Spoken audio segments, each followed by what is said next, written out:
Yes,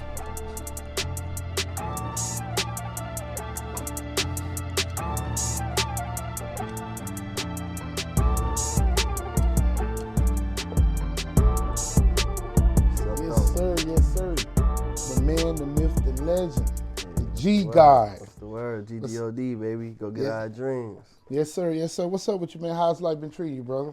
Man, great. I'm just happy to be here. That's what's up. That's Yeah, what's up. yeah. Hey, Always can be worse. let the people know where you from, bro, because they don't, like, you know, people. A lot of people see all the skits you do and everything, but let Yeah. the people know where you from and some of the things that you know experienced in your life. So For sure, man. I'm from East St. Louis, Illinois, 618. Goddamn me, Johnny Shields, Project Baby. But yeah, my mama from East St. Louis and my daddy from St. Louis. So I done always had the best of both worlds, you know, growing up. Yeah. oh, that's what's up. So you both sides, huh? Yeah, All right. yeah. All right. So I noticed that, like I say, you know, your name is like ringing in the streets. You know what I'm saying? You know, for doing a lot of things, whatever. And I noticed that, you know, you got clothing lines going. You got all type of things. Tell us about the clothing line you got, because you know people need to know about this fly gear you got on. You feel me? GGOD. So I got a brand called GGOD. It's an acronym for Go Get Our Dreams. It's an affirmation, a manifestation in itself. It's to influence the masses to turn their positive thoughts into reality. Okay. So yeah, go get our dreams, turn your thoughts into things. You know, what's- everything you see was a thought. Everything you place your eyes on was a thought. So if you can see it, if you can think it, it can exist. You just gotta figure out the right ways to turn it into a tangible, you know, to something physical. So look, got a question for you. What's something people assume about you that's wrong? Just sometimes based off my appearance with the tattoos and shit, they think I'm a wild card, which I could be a wild card, but you know, I done been through that struggle. So it's like, you know, a nigga real humble. You know, when you been through, you know, you got them scrapes and them scars and shit. You know, you done been through the worst of the worst. Right. You ain't really got to put on no facade and just be no wild ass nigga out here. You know what I mean? When you know what you could do, when need be, when time come, you know, that's when you turn it on. But sometimes people think, oh man, you a youngster, you a wild card, you this and you that. Whole time when they spend a couple minutes around me or get to talking to me, it's a whole nother vibe. So what's the source of your humility? I know a lot of people got, you know, a lot of stories behind it. You know, things that people don't know. You know, that they experienced when growing up. You know, you care to share some of the things you experienced growing up. You know, as a young man. You know, say growing up in the streets. Yeah, man. My first time experiencing like gang violence and shit like that. When I was born, like I say, my mama from East St. Louis and my daddy from St. Louis. My dad was a kingpin. My mama, you know, she was a young girl trying to come up, you know, got her a nigga with some money. And he ended up moving her, when she was pregnant with me, he moved her to out of the Oil Weathers into the west side. Because he was one of them St. Louis dudes that was like, I want my son to grow up in St. Louis, I don't want him on the east side, you know? Yeah. So we moved to Goodfellow Place Apartments on the west side, and that was in 90, I was born in 91. And that was around the time when the Bloods and Crips really originated in St. Louis. You know, they came from California to St. Louis. They brought them gangs to St. Louis, and we was right by the Horseshoe, the Blood set. And we used to be in the back of the apartment complex playing football and shit. And them niggas would be in the Horseshoe having shootouts and shit. While they'd stop our games, you know what I mean? I see niggas running through the gangways with red bandanas on and shit. Niggas shot, all type of shit. So I'm witnessing this at a young age. I'm like, damn, we can't even play no more. These niggas shooting and killing, you know? So that was early. Did some of the like I said, you experiencing the gang life?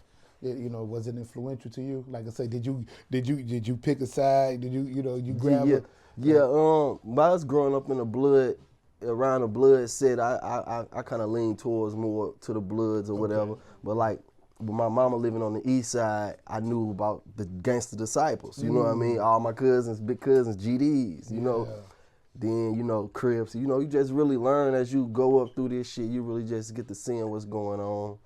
I'm seeing how guns work. I'm seeing gangster movies. Then I'm seeing this shit in real life. My dad got guns under his pillows and shit. So I'm like, damn, my dad got one of these. Damn, I was just watching a movie. A nigga blew a nigga head off. So I'm like, damn, Dad, do he be blowing niggas' heads off? You know what I mean? I'm not knowing. I'm playing hide go seek on Brick Saharan and shit. So, Yeah. you know, Yeah. but at the time I'm not knowing, but I'm knowing. So, you know, this shit just got real. You know, mama in the kitchen, they working for Pops. They got masks on, motherfucking phone books are capping up. You know what I mean? This shit like New Jack City, like. Nigga growing up around, I'm running around the house playing. I'm the only boy. I got 3 sisters. So they had to watch me most of the time. I run around the house seeing all this shit. It's until I got older, I'm like, damn. So you say, but as far as, you know what I'm saying, like I say, you know, I remember, like I say, having a conversation. Tell the people about, you know, the experience you had, you know, being out, you know, pretty much out alone on, you know, on the streets by yourself, even though you came from so much rich, you know what I'm saying, like, you know, gang violence or gang, you know, the people around us, you know, according, they were connected to the gangs. Dad was a kingpin, which was tied to that money. Yeah. But yet still, you still had to experience some things that, Oh, yeah. you know. Shit, he went to the feds once. He got locked up 96, 97. We was poor after that. You know what I mean? Shit went from her to her. We was getting the money. I'm in every part of Jordans, goddamn me. I got gold rings on as a kid. Pops go to the feds. All the money go away. Mama, we end up losing the crib. We in shelters. You know what I mean? We shelter to shelter. We staying with cousins and aunties and shit. They don't really want us there. You know what I'm saying? Goddamn me. Shit was hard, you know? Shit, I ain't got them Jordans on no more. I got on some motherfucking Reeboks, you know what I mean? You know, she got tight. Mama couldn't really, you know, hold it down like she did her best, but, you know, she was just tight. Shout out to moms, man. Yeah, shout out to mom. She the best for sure. Tell me a fucked up story that you experienced while being out there on the streets alone, like, you know, when you had to go through your homeless state and, you know what I'm saying, you know, being in shelters or something. You know, I know we all got them messed up stories, so, you know. Man, just living through that shit, like just going through that shit, especially young, you know what I mean, just living in them shelters and shit, just seeing like one time we had to stay in the gym with hella beds. It was probably about 100 beds in that motherfucker. You know what I mean? Motherfucker talking and shit. We sleep in this motherfucker. I'm like, you know, it ain't like, cause my mama, even though I rep the Johnny Shields, I had a lot of cousins staying in the projects. My mama never stayed in the projects. Right. And goddamn me, you know, when you come from low income, you in the projects, your rent be $14. Right. You know, you barely getting put out the projects. Yeah. So my mama, you know, she had that mindset, I ain't moving to no motherfucking projects, you know. So when we was fucked up, we was fucked up. You know, we was homeless, You know, she ain't had no money to get no crib.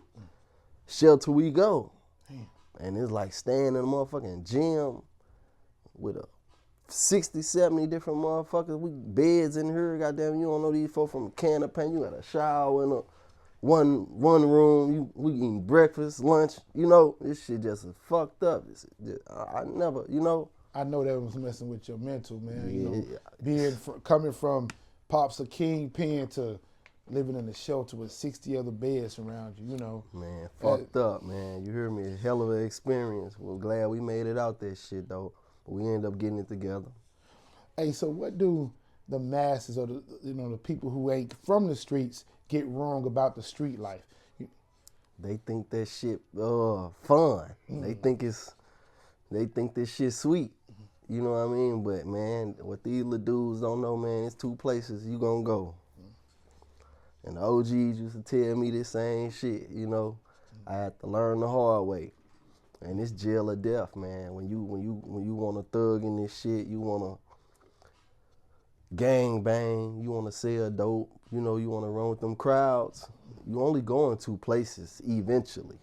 Ain't no motherfucking Scarface didn't even do it. You know what I mean? Pablo Escobar didn't even do it. Yeah, you got rich.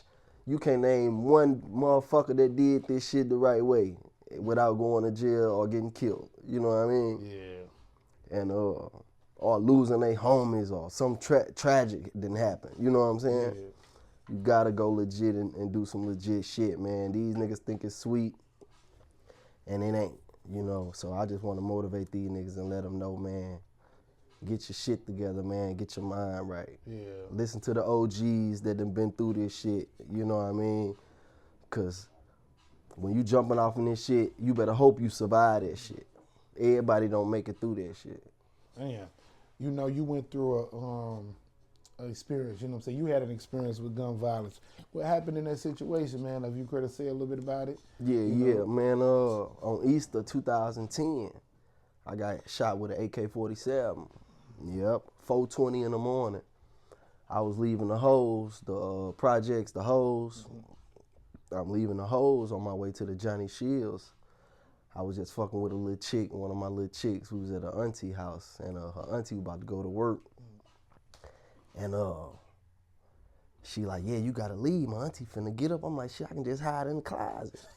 She like, no, she gonna search around the house. You know, she be on there with us, cause you know that she know they fast and shit. And I had just left my gun in my cousin crib in the Johnny Shield, but this only probably a mile away from each other. So I'm like, God damn, I ain't got my gun on me. You got me leaving out this motherfucker 4 in the morning.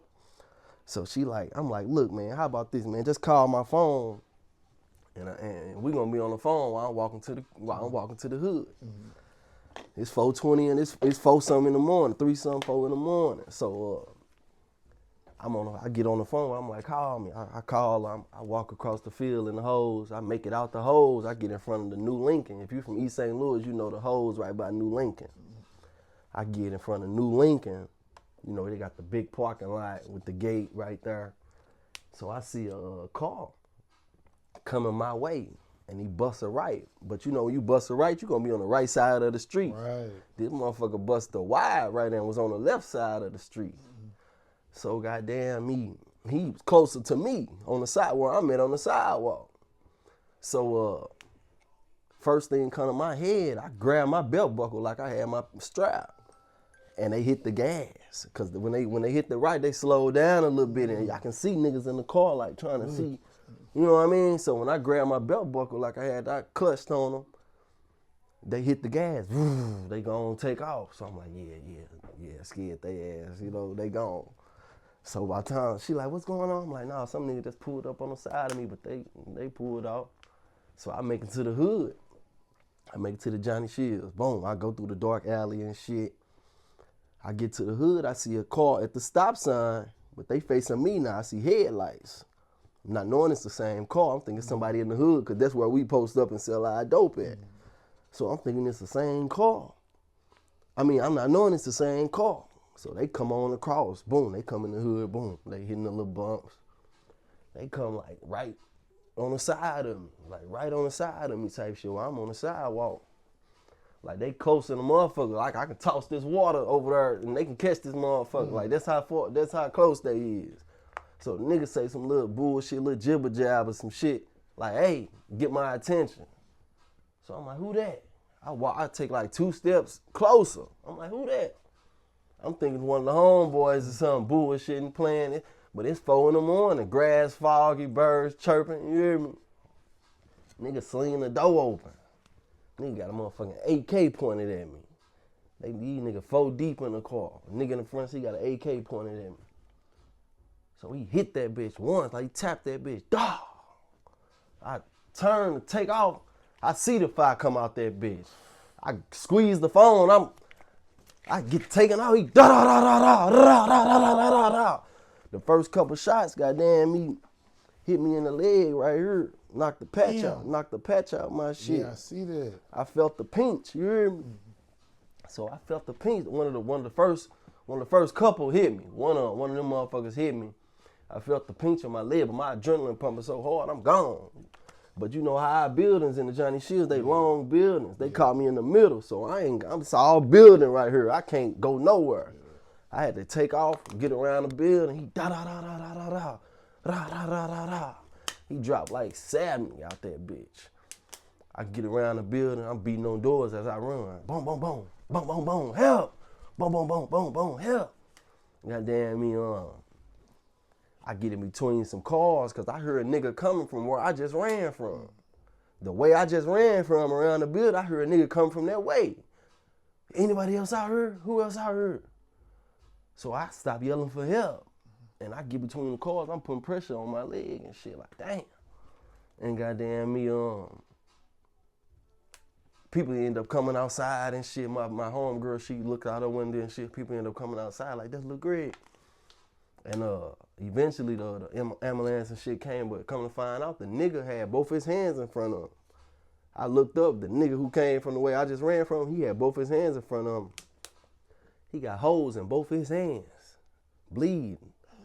So I'm like, damn. They end up putting me and him in the same ambulance.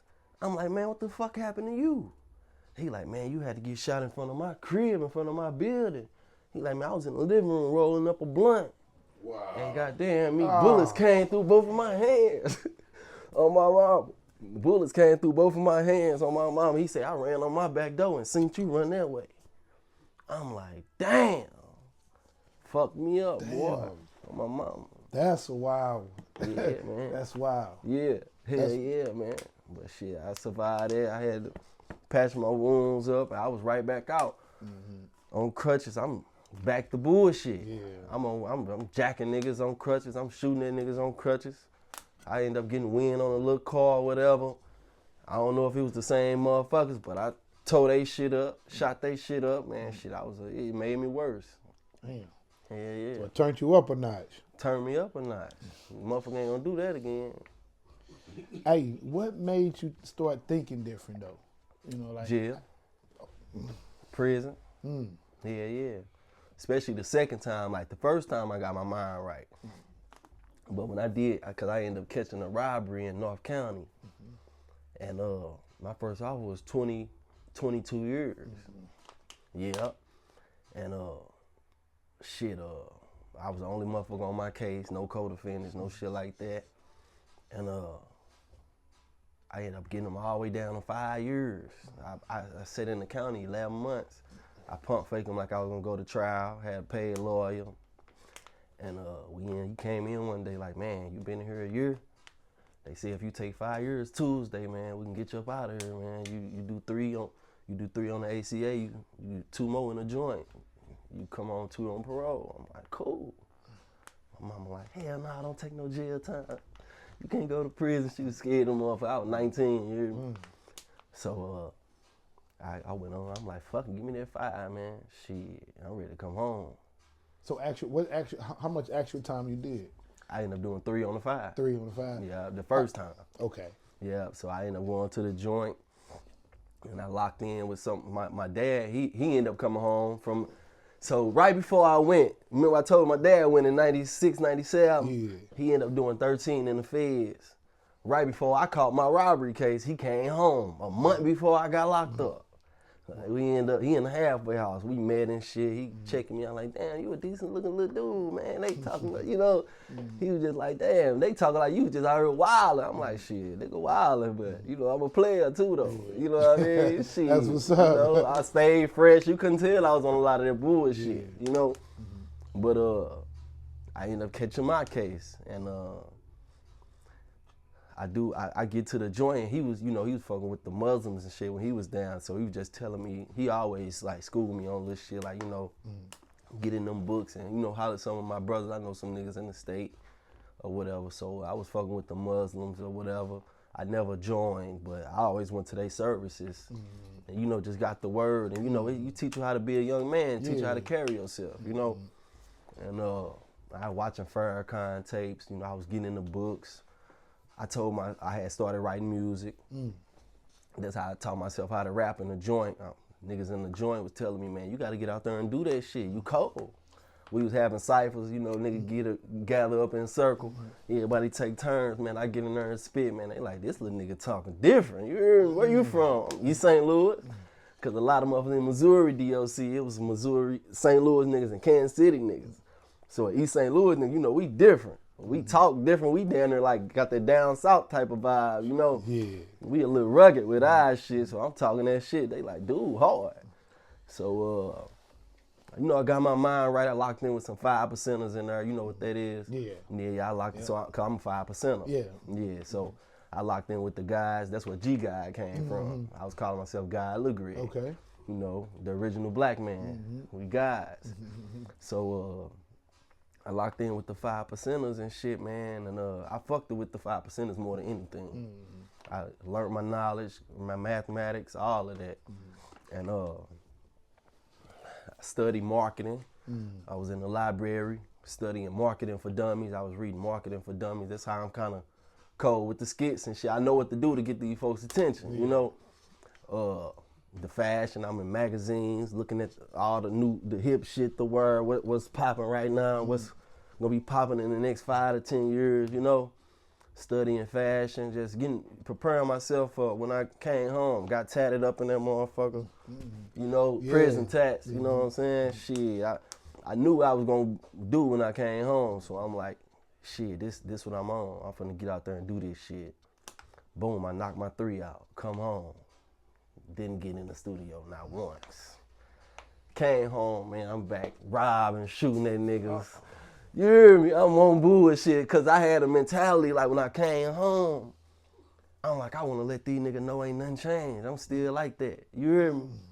So I'm like, I gotta let these niggas know this shit ain't left nowhere. Them 3 years ain't done nothing. I'm crashing out, I get caught with a thumper in the shields. Why I'm on parole? So I'm a year down off my parole. I got 1 year left. I could get caught with a thumper in the hood. Nah, they finna send me. Nah, I'm fighting the case in Illinois. So I'm in the county. I sit in the county 2 months. I end up taking, in St. Clair, I end up taking 2 at the 50. Had to do a year. Goddamn me, I get the Menard. I had long dreadlocks like your shit, long dreads. They end up whacking my shit off. Bald head, neck and mole rat. You hear me? Cut my shit off. Like, crush me. You hear me? Goddamn me, I'm on the hill. I see all my homies and shit. I ain't seen in a minute. You know, we like a reunion in that bitch. But same thing. I'm writing music. I'm getting them books to you. They library. You ain't really got access. 2 totally different prison systems. Missouri DOC. We on the yard. It's damn near like the TV prison. You know, you on the yard all day. You in the gym. You in the library, the chapel. You got movement. Illinois, you in the cell. You locked up all motherfucking day. 23-1, 21-3. Goddamn me, like you in that bitch. So goddamn me, if you want some books or something, it take you 2-3 months to go to the library, and that library the size of this room. Ain't no knowledge in that bitch. I couldn't really build unless like some niggas in there had books. Yeah. Some niggas that was doing some time, and they'll pass them down, let you out. You can read this, little homie, you know. So I was on that type time, like, shit, OG, let me see that book. They like, damn, you the only young nigga asking to read certain little shit, you know. So I was still getting sharpening up in there, writing music, got my mind right in there. Spitting through the window. You know, they beating on, we get on lockdown, they beating on things. Look, Greg, hit that one shit. I'm doing time, staring at the clock on the wall. Cause I made a little song, doing time, staring at the clock on the wall. I say, I put my watch in the cup, then I knocked it down, just to show how I be wasting time. Man, I'm doing time, staring at this motherfucking clock. I made a shank, then I stabbed my watch, cause I'm trying to kill time. I'm trying to kill this time, hey. I'm trying to kill this time. Yeah. Oh, that was up, man. Yeah, that was up, so I'm coming up with all shit. You feel me? I'm in that bitch. Goddamn me. They like, yeah, you got to get out there and do that shit, little bro. Your ass better quit playing. Ooh. I'm like, man, I got y'all this time. I was bullshitting last time. This time I'm going to get out there and I'm going to do that shit. So I end up coming, I got out Menard. I ended up getting good time in Menard. Right. So I did 10 months instead of the year. But I still had the parole in St. Louis. They ended up driving me to St. Louis prison, and I did another month. And I maxed out my parole. They let me out, boom. I was on house arrest for like 60 days. The whole time I'm writing, goddamn me, going to the studio. I'm dropping my little audios that I make at the studio. I'm dropping them on Facebook. My audio is doing 10K, 15K on Facebook. So my homies like, boy, they fucking with you, boy. Then my homie Lil D, one of my right hands, he like, man, you type of nigga, man, get lucky, man. He always tell me this our whole life. Man, you type of nigga get lucky and blow up. Like, you type of nigga get lucky and get rich. Cause like we was hitting licks and shit. I was always hitting big licks, like 5 grand, 10 grand licks. Like, nigga, how the fuck you be pulling this shit off, boy? You a come up kid. You type of nigga get rich. So he ended up getting killed. That was a tragedy. He got killed in his crib and shit. And after he died, I'm like, man, I'm finna do this rapping shit, man. When the motherfucking me and my homies went to Fat Buddha over in St. Louis, cause it was time for me to get some professional, studio shit. Cause I was recording in my cousin shit. His shit went all the way up to par. So I went to Fat Buddha, got some real studio time. I remixed that 2 Chainz Watch Out. Hit a Vic Mont, shot that video. That bitch took off. I did motherfucking 10K the first day on YouTube. Shit, in 2-3 weeks, I was at 50,000 views on that bitch. Shot another one after that. That bitch over 100,000 views. I got the going up. After that, it was my career started. Damn. Yeah. So that's so. What made you get into like doing like like I see you been focusing on social media, like and the skits and the content, right? Yeah. What story? Because I know like right now you naturally a musician. Now, we just heard the bars. For sure. How you get into that? Like what drove you to start doing that? Like, so, like each year I go up, man. I don't know, man. I'm just like when it comes to like the content, every year I do something. I figure out something to go viral. Like if it's, man, it's just every year, bro, I figure out something to go viral. Like you can every year from 2016 to now, you can name something I did that just took off on the internet. And like my career started like teeter-tottering because when I first started blowing up with the shit, I started getting hate, because people started like seeing me going somewhere with this shit. They like, damn, dude taking off. His shit, my shit was doing numbers organically. I ain't buying no views and none of that shit.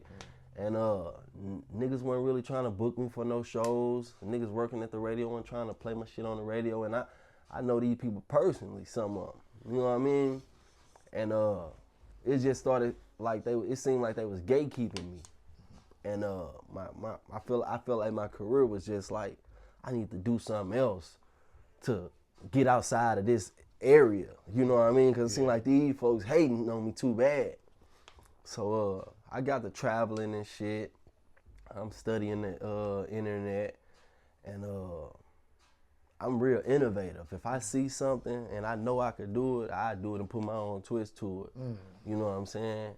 And I know that content is another way to like build my audience, to build a new audience, bigger than this region area. So I'm just like, shit, if I get into these skits and start doing these pranks and shit like that, man, I could build a bigger audience and I can come back and hit their ass with some more music. So that's my goal right now, shit, build my audience up to smack their ass with more music.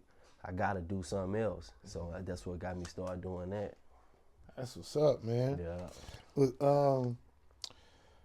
What's one mistake people should avoid by all costs? Man, I want to say believe in what they see. You know what I mean? That's what I want to say. Because everything you see, man, don't be what it is, man. You really got to do your own homework. And shit, goddamn me, study this shit. And, go off the energy and the vibes of this shit, man. Because a lot of this shit be capped. Yeah, it don't be what it seems to be. Advice for the kids, man. Get the kids some advice. You got all the people listening to the G Guide. Yeah. Shit out, man. The brand, GGOD, man. Go get your dreams by any means, man. Turn them to a reality. Turn your positive thoughts into reality. The key word is positive thoughts. Turn your positive thoughts into reality. Don't stop for nobody. If it's in your head, it can exist, man. Make it happen, man. Consistency the key. Keep putting it in their face until they get tired. Because everybody ain't like Jesus, so you can't be hoping everybody gonna like you. You can't be hoping that everybody gonna fuck with your shit. Do it for the people that do. Man, what do you want people to understand about you after this interview? And I ain't to be played with, goddamn me. I ain't to be fucked with, man. This shit ain't sweet at all, you know. Like, man, I know some shit, you know. All right, so like I say, this is the G God. Let them know, like I say, what, you know, how to contact you to get your, you know, all of the gear and everything, you know. So let them know your, you know, your contact. For sure, man. Y'all can follow me on Instagram at LaGreg4X. It's spelled LAGREG, number 4 and an X. My YouTube, LAGREG, Lil Greg. You type in Lil Greg on YouTube, it's gonna pop up. Same for Apple Music, Gregory Rhodes on Facebook. And yeah, man, shit, turn me up. Hey, again, like I say, Midwest legend. Yeah. G God. East St. Louis, DGOD. Yeah. Lil Greg, G God. GGOD shit, man. East St. Louis, go get our dream.